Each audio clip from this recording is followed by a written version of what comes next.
जय श्री राम दोस्तों, मैं हूँ शशि। जय श्री राम, मैं हूँ आलोक। और आज हम हमारी इस लाइव डिस्कशन में बात करेंगे एक ऐसे इंसान के बारे में जिसको जानते तो सब लोग हैं, लेकिन अभी हमारे जो कि महाभारत का बहुत अहम पात्र भी था, वो हैं धृतराष्ट्र। तो उनके बारे में कुछ बातें करेंगे हम कि क्योंकि कुछ चीज़ें हैं जो लोगों के मन में, जैसे रावण को कोई बहुत अच्छा बना देता है, वैसे ही बहुत लोगों ने धृतराष्ट्र को अच्छा बना रखा होगा। कुछ लोगों ने शायद दुर्योधन को भी अच्छा बना रखा होगा, कर्ण को अच्छा बना रखा है, उनको उसको तो बेचारे को बहुत बेचारा बना रखा है।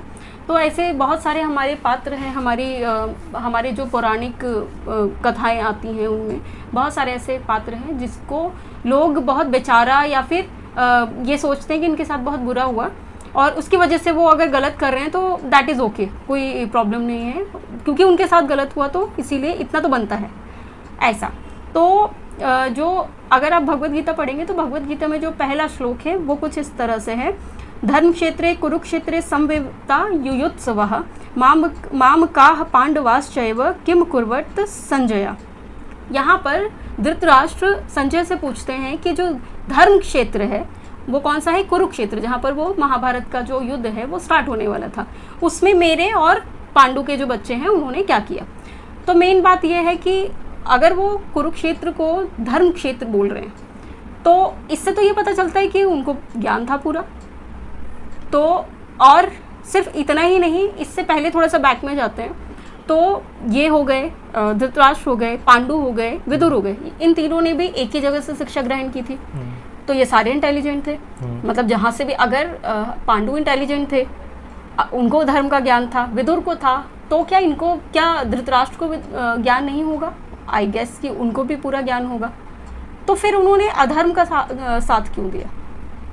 अधर्म का साथ देने का तो जो धृतराष्ट्र का रीजन था वो तो यही था, पुत्र मोह।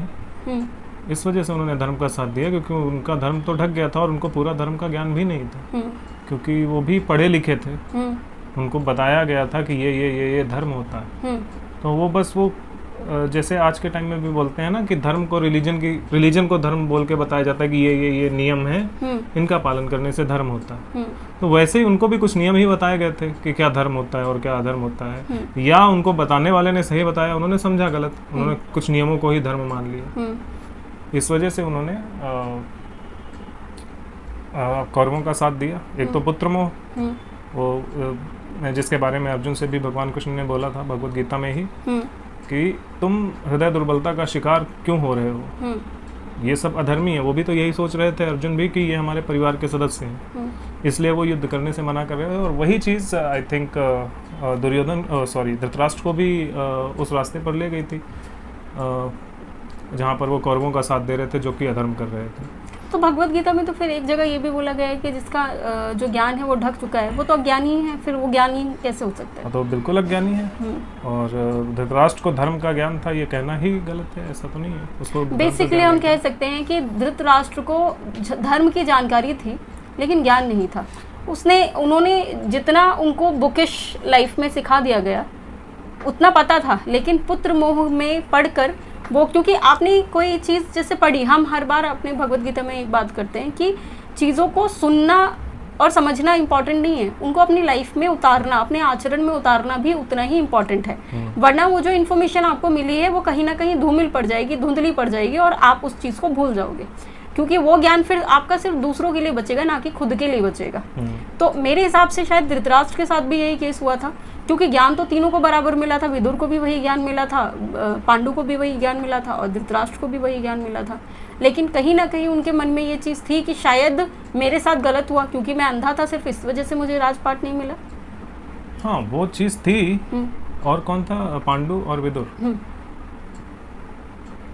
वो चीज़ तो थी। लेकिन धर्म का ज्ञान, पॉइंट हम बात किस बारे में कर रहे हैं कि धर्म का ज्ञान धृतराष्ट्र को था या नहीं था? कि था। अगर था या नहीं था की बात करें तो धृतराष्ट्र को नहीं था। सिंपल है बिल्कुल कि धृतराष्ट्र को धर्म का बिल्कुल ज्ञान नहीं था। अगर हम ये बात कर रहे हैं कि उन दोनों को, वो दोनों भी एक ही स्कूल में एक ही गुरु से पढ़े हुए थे, तो उनको था और इनको क्यों नहीं था? अगर हम ऐसा कह रहे हैं तो वो तो फिर उसमें भी आता है कि पांडव और कौरव भी सेम गुरुकुल में पढ़े थे, लेकिन पांडवों को धर्म का ज़्यादा ज्ञान था और कौरवों को धर्म का ज्ञान नहीं था।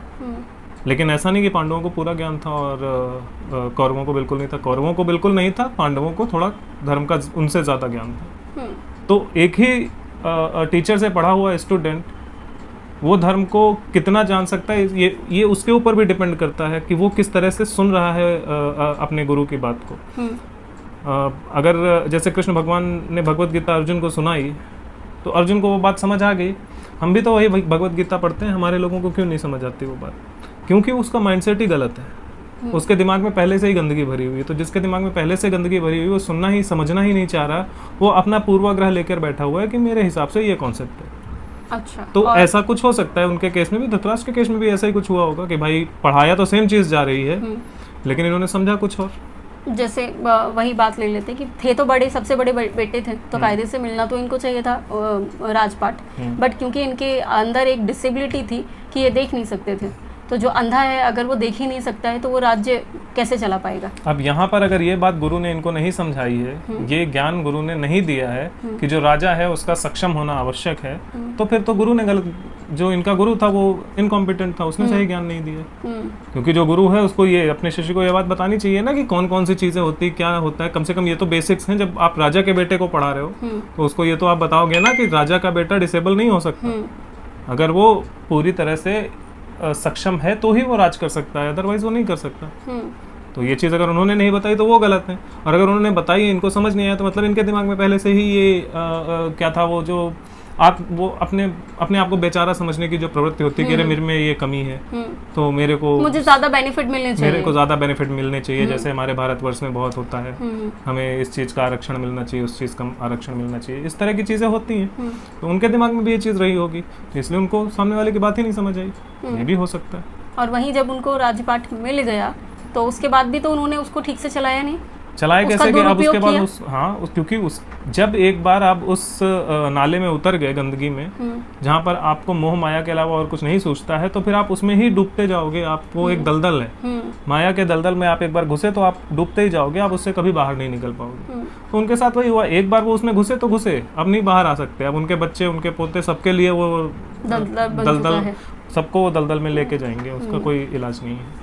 बेसिकली हम ये कह सकते थे कि अगर पांडु और विदुर और धृतराष्ट्र ये तीनों एक साथ पढ़े थे, बट क्योंकि इनके संस्कारों में शायद कहीं ना कहीं कुछ कमी थी अपने आप से, क्योंकि कुछ चीज़ें तो आपको आपके गुरु दे देते हैं, कुछ माता पिता दे देते हैं, बट कुछ वो बोलते हैं ना अपने अंदर के भी गुण होते हैं जिसकी वजह से आप अपनी प्रवृत्ति को निखारते हैं।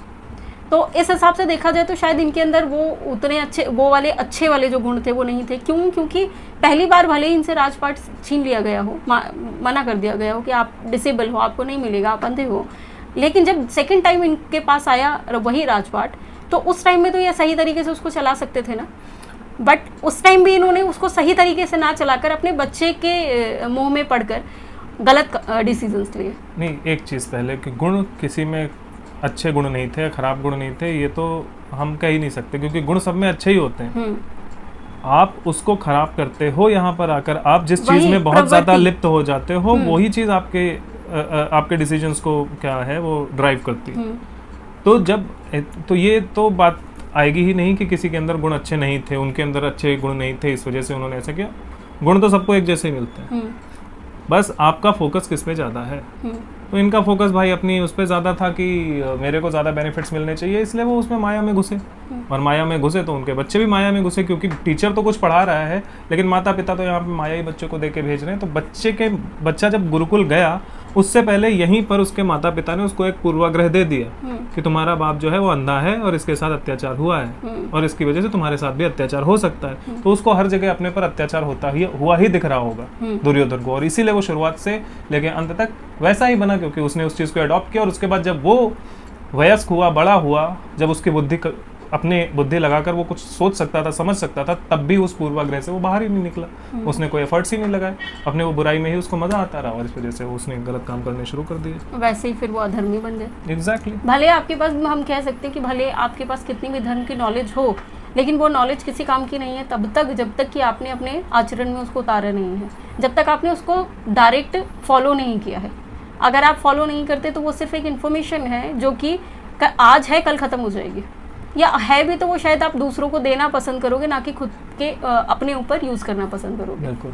तो धृतराष्ट्र के भी साथ यही प्रॉब्लम थी कि मुझे जहाँ तक समझ आया कि धृतराष्ट्र के साथ भी सेम यही प्रॉब्लम थी कि वो डर में जी रहा था हर बार।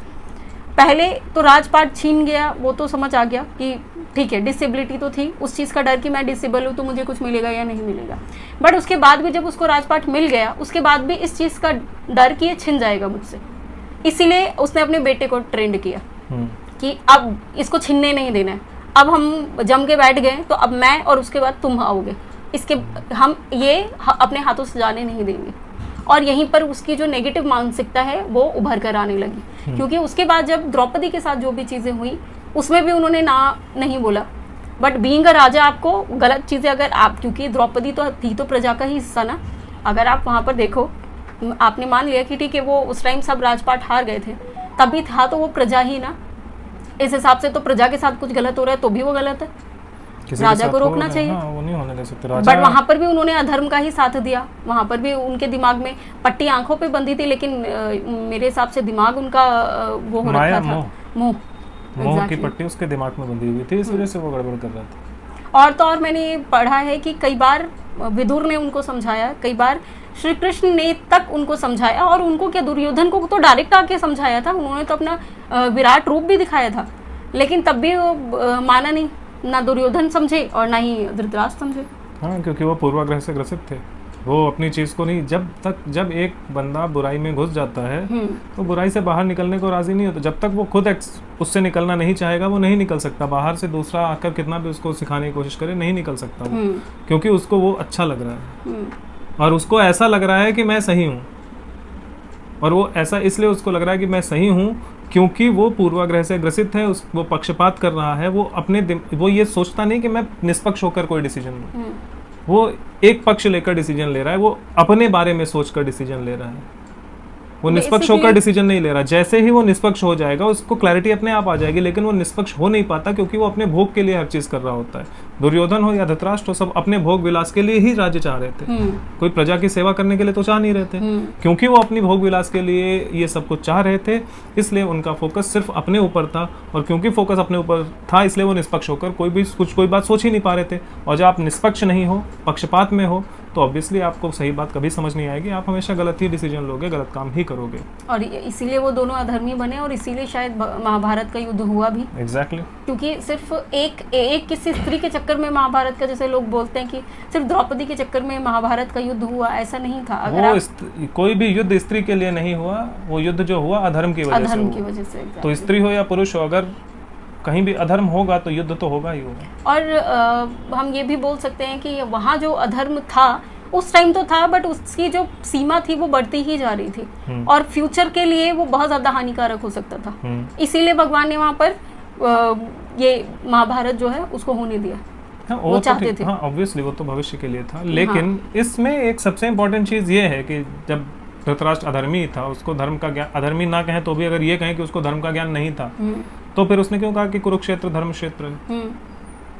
वो तो मैंने पहले ही पूछा था तुमसे कि क्या उसको धर्म का ज्ञान था, इसलिए बोला था उसको धर्म का ज्ञान तो नहीं था, लेकिन उसने क्यों बोला? हाँ, क्यों बोला बताओ।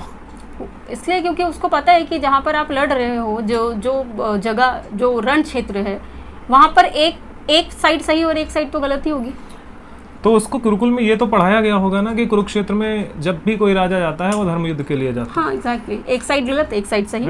राजा अगर जा रहा है युद्ध क्षेत्र में तो वो धर्म के लिए ही लड़ाई करने जा रहा है, यही नियम है, यही सनातन धर्म है। इसलिए उसको ये तो पता है कि धर्म क्षेत्र है कुरुक्षेत्र, लेकिन कुरुक्षेत्र धर्म क्षेत्र है, इसके साथ उसे ये भी पता होना चाहिए कि धर्म क्या है, तभी तो वो कुरुक्षेत्र में धर्म के लिए लड़ेगा जाके। तो उसको ये लग रहा है कि जो कुरुक्षेत्र में धर्म के लिए युद्ध करने राजा जाता है और राजा मैं हूँ, तो मतलब मैं ही धर्म की तरफ से युद्ध कर रहा हूँ। उसे ये नहीं पता कि धर्म क्या है, उसने अपने आप को असेस किया ही नहीं है। नहीं, उसको कुछ नहीं मतलब है, उसने वही शब्द रट लिए, जैसे आज लोग शब्द रट लेते हैं और उन शब्दों के हिसाब से चलते रहते हैं। कोई ब्राह्मण को गाली दे रहा है, शब्द रट के उसको लगता है सरनेम की वजह से वो ब्राह्मण है। कोई शूद्र को गाली दे रहा है, शब्द रट के, उसको लगता है सरनेम की वजह से वो शूद्र है।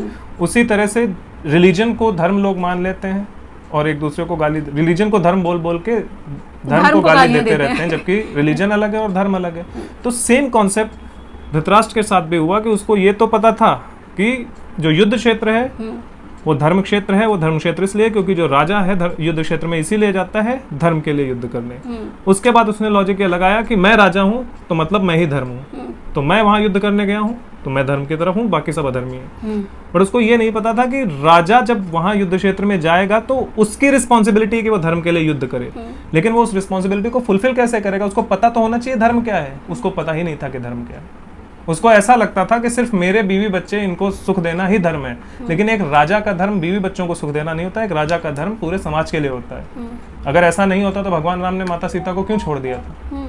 प्रजा के लिए, बिकॉज उनकी पहली क्योंकि वो राजा थे, उनकी पहली जिम्मेदारी उनकी प्रजा थी, इसलिए उन्होंने सीता माता को वन में जाने के लिए आज्ञा दी थी। अदरवाइज वो देते नहीं, तो बोलती रहती सीता जी, वो कहते नहीं तुम नहीं जा सकती। वो नहीं देते, उनकी मर्जी। अगर उनके पास सिर्फ हस्बैंड की जिम्मेदारी होती तो वो कभी नहीं जाने देते, लेकिन क्योंकि वो राजा थे और राजा की पहली जिम्मेदारी प्रजा की होती है, क्योंकि वहां पर ज्यादा मानवता का नाश हो सकता था अगर प्रजा में विद्रोह हो जाता तो। बिल्कुल। तो ये जो धृतराष्ट्र है आज के टाइम में भी ऐसे लोग मिलते हैं, गली गली में धृतराष्ट्र घूम रहे हैं। हम टीवी पे देख रहे थे, वो एक विजय त्रिवेदी, वो भी तो धृतराष्ट्र ही है। अच्छा। उसको कहाँ पता है धर्म अधर्म का ज्ञान थोड़ी है, वो रिलीजन को धर्म बोलता रहता है। मैं ये बोल रही हूँ इसलिए क्योंकि आज जो हमारी जितनी भी पौराणिक कथाएं हैं उन सब में जो भी कैरेक्टर हैं वो आज के टाइम में भी आपको देखने को और जीने को मिलेंगे।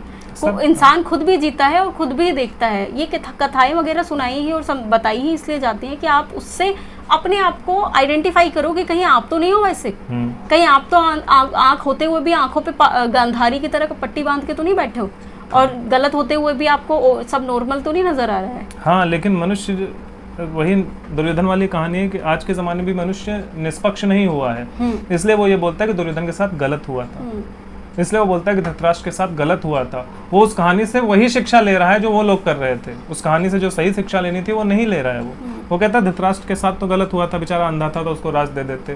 प्रजा के साथ कितना गलत होता है ये नहीं सोचा आपने? एक अंधे को राजा बना दोगे, प्रजा का क्या होगा? एक मूर्ख को अगर आपने राजा बना दिया, प्रजा का क्या होगा? देश का क्या होगा? ये बेसिक चीजें लोगों को समझ नहीं आती। क्यों? क्योंकि उनके अंदर बुद्धि नहीं है, वो निष्पक्ष नहीं है, वो किसी ना किसी पक्षपात के हिसाब से अपने निर्णय ले रहे हैं और सोच विचार सारी उनकी पक्षपाती है। जिस दिन निष्पक्ष हो जाएंगे उस दिन उनके डिसीजन सही होने लग जाएंगे, और तब उन्हें महाभारत हो या रामायण हो, सब में से वो ज्ञान मिलेगा जो एक्चुअल में देने के लिए ये लीलाएं भगवान ने की या करवाई। और मुझे लगता है कि विदुर को सबसे ज्यादा ज्ञान था क्योंकि वो निष्पक्ष था, उसके अंदर किसी भी एक के प्रति कोई भेदभाव वाली फीलिंग नहीं थी। इसीलिए उसको ये समझ आ गया था कि जो धृतराष्ट्र है वो कहीं ना कहीं गलत तरीके से शासन कर सकता है। विदुर इसलिए नहीं था कि उसके अंदर भेदभाव नहीं था, क्योंकि वो निष्पक्ष था इसलिए उसके अंदर भेदभाव आ ही नहीं पाया। तो दो चीजें होती हैं, उसके अंदर कुछ पाने की लालसा नहीं थी ना। हाँ, क्यों नहीं थी? क्योंकि उसने पहले धर्म को अपनाया, उसके बाद उसमें भौतिकता में गया। ये लोग जो थे पहले भौतिकता में गए, उसके बाद उनको धर्म का ज्ञान दिया गया, इसलिए वो पहले से पूर्वाग्रह से ग्रसित थे। लेकिन जब विदुर ने ज्ञान प्राप्त किया उस समय वो उसमें भौतिकता में अपने आप में उन्होंने लिप्त नहीं किया हुआ था। पहले उन्होंने ज्ञान लिया और उसके बाद उन्होंने भौतिकता में जाना शुरू किया। और जो लोग पहले भौतिकता में जाकर पूरा सब कुछ वहां पे प्लानिंग बना के आते हैं कि ये करना है वो करना है, उसके बाद वो ज्ञान लेते हैं, तो पहले से ग्रसित हैं उसमें। उनके दिमाग में पहले से पूर्वाग्रह है, उनके दिमाग में पहले से पक्षपात है, इसलिए उनको कितना भी धर्म का ज्ञान दो कुछ नहीं होगा जब तक। और इसका मतलब ये नहीं कि आदमी सीधा पैदा होगा तो सीधे उसको जंगल में भेज दिया या किसी अंधेरे कमरे में छोड़ दिया ताकि ये भौतिकता में ना जाए, और फिर उसको 12-16 साल होने के बाद उसको गुरुकुल भेज दिया धर्म का ज्ञान। ये नहीं, माइंडसेट डेवलप करना होता है कि वो भौतिकता में ना घुसे। उसको खाएगा, पिएगा, घूमेगा, फिरेगा, सब कुछ करेगा, लेकिन वो उसको भौतिकता में लिप्त नहीं होने देना है। और फिर जब वो, और घर में माँ बाप उसको धर्म का ज्ञान देते रहेंगे, सिखाते रहेंगे अच्छी अच्छी बातें, फिर जब वो गुरुकुल जाएगा वहाँ धर्म सीखेगा और धर्म सीख के उसके अनुसार आचरण करेगा, फिर उसके ऊपर रिस्पॉन्सिबिलिटीज आएंगी भौतिकता की, समाज की। तो जब वो धर्म जान चुका होगा उसके बाद उसके पास भौतिकता और वो सारी चीजें आएंगी कि मुझे क्या करना है क्या नहीं करना है, तो वो धर्म के हिसाब से निर्णय लेगा। लेकिन अगर उसने पहले ही भौतिकता में सारी प्लानिंग कर ली है, जैसे धृतराष्ट्र ने शायद कर ली होगी कि मैं राजा बनूंगा बड़ा होकर, उसके बाद उन्होंने ज्ञान लेना शुरू किया धर्म का, तो उनको ज्ञान आएगा ही नहीं, क्योंकि उनके दिमाग में तो ये चल रहा था कि मैं राजा बनूंगा। तो राजा ही बनने के चक्कर में उनका ज्ञान सब पीछे चला गया और वो राजा बनते रह गए। तो बेसिकली आज के भी टाइम में ज़्यादातर लोग ऐसे ही हैं जिन लोगों को ऊपर से तो ज्ञान है, ऊपर से तो नॉलेज, क्योंकि ज्ञान तो सबके अंदर ही है, तो बातें तो बड़ी बड़ी वो कर लेते हैं, चाहे वो एक अज्ञानी हो चाहे ज्ञानी हो, बातें तो कर लेते हैं, लेकिन उन बातों का जो मर्म है वो लोग नहीं समझ पाते हैं। और जब वो मर्म नहीं समझ पाते हैं तब उनके साथ प्रॉब्लम आनी स्टार्ट होती है, क्योंकि उन्होंने मर्म नहीं समझा, अपने अंदर आचरण में उसको लेके नहीं आए, तो उसके बाद वो लोगों को गलत ठहराना चालू कर लेते हैं। क्योंकि नॉलेज तो है, इन्फॉर्मेशन जो है वो तो है उनके पास, वो इन्फॉर्मेशन का एसेंस नहीं है उनके पास। एग्जैक्टली क्योंकि ना तो उन्होंने खुद आचरण में लिया है, और जब कोई दूसरा उसको आचरण में लेके बिहेव करता भी है तो उनको लगता है ये तो एक्स्ट्रा कर रहा है, इसकी तो जरूरत ही नहीं है। करेक्ट, ऐसा कुछ है। तो आई थिंक ये हमें आज समझ तो आज का आ हमारा गया जो है। टॉपिक जो था ये इसी पे था कि धृतराष्ट्र जो है वो कुरुक्षेत्र को धर्म क्षेत्र क्यों बोल रहे हैं, जबकि उन्हें धर्म का ज्ञान था ही नहीं, जबकि वो अधर्म की तरफ से लड़ रहे थे। तो उसके बारे में हमने बात की, हमने वो आपको एक्सप्लेन किया। इसके बारे में आपके कुछ भी विचार हो, कुछ भी कमेंट्स हो, आप प्लीज हमें शेयर कीजिए। और आज के लिए इस वीडियो में इतना ही। तब तक के लिए जय श्री राम, हर हर महादेव। हर हर महादेव।